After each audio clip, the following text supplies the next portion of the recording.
example, earlier this year, they told the Israelis, don't launch an offensive operation in Rafah in southern Gaza. The Israelis still went ahead and did it. So the warnings from the US have not always been heeded, but I think the US will be looking for fig leaves here and saying the situation is slightly better than it was 30 days ago.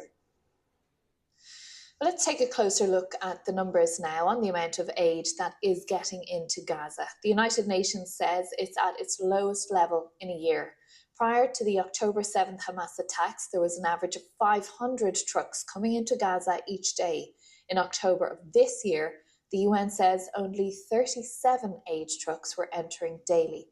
Now, that number has increased since then, and Israel says it has allowed more than 1 million tons of supplies into Gaza.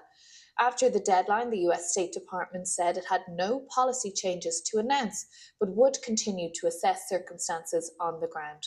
Spokesman Vedant Patel gave a press briefing in the last few hours, and this is what he said.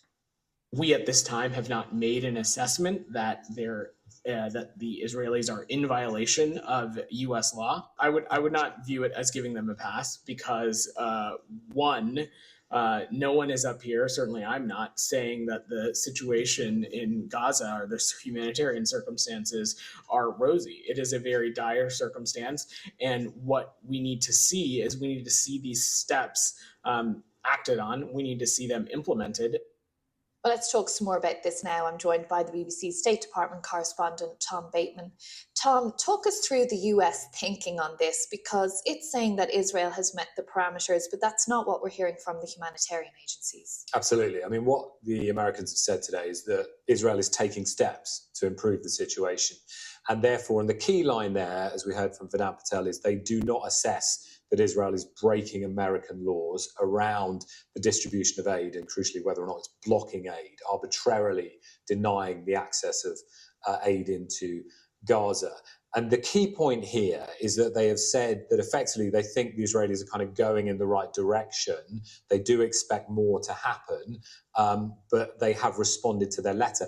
The problem with that, and I, among others, put this repeatedly to Vedant Patel, the spokesman today, was that the letter is actually much more clear than that. It makes a series of demands and says that if the Israelis don't basically reach these benchmarks, like 350 trucks a day, that a failure to show commitment to that could result in the Americans applying policy and legal changes, i.e. potentially withdrawing weapons supply to the Israelis. What they've made abundantly clear today is that is not going to happen. They're going to continue the weapons supply uninterrupted because they assess that Israel hasn't broken US law. But it's not at the 350 trucks per day, but the US says it sees steps that it's getting that way? Yeah, I mean, I think that's what we've seen is a real kind of fudging around of what the strength of language in the letter to what they're doing now. So effectively, the administration has shifted here because the letter set out what appeared to be a clear set of demands and said, basically, if you don't do them, this will be the result. What they're saying today is, well, they haven't reached those benchmarks. They haven't reached the metrics that we want, but we think they're on the right path to that. They're effectively suggesting they think the Israelis are acting in good faith in response to the letter and that therefore they will get there. But, you know, what was repeatedly put to them is, well, then why did you create this 30-day deadline? I think what the Americans are going to point to some extent here is that this letter was meant to be private. They wrote a similar one in April and they think they got a bit of response from the Israelis that improved the situation a bit. The letter leaked.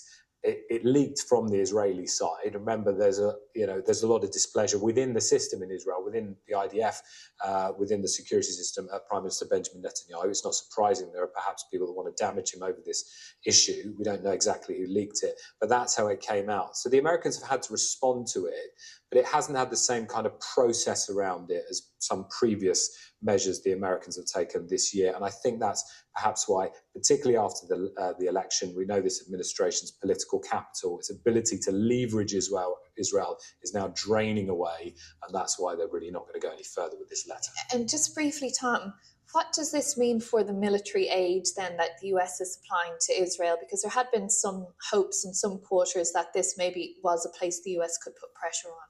Well, I mean, the military assistance will absolutely continue. $3.8 billion a year, big supplemental in the last year or so. So that goes on.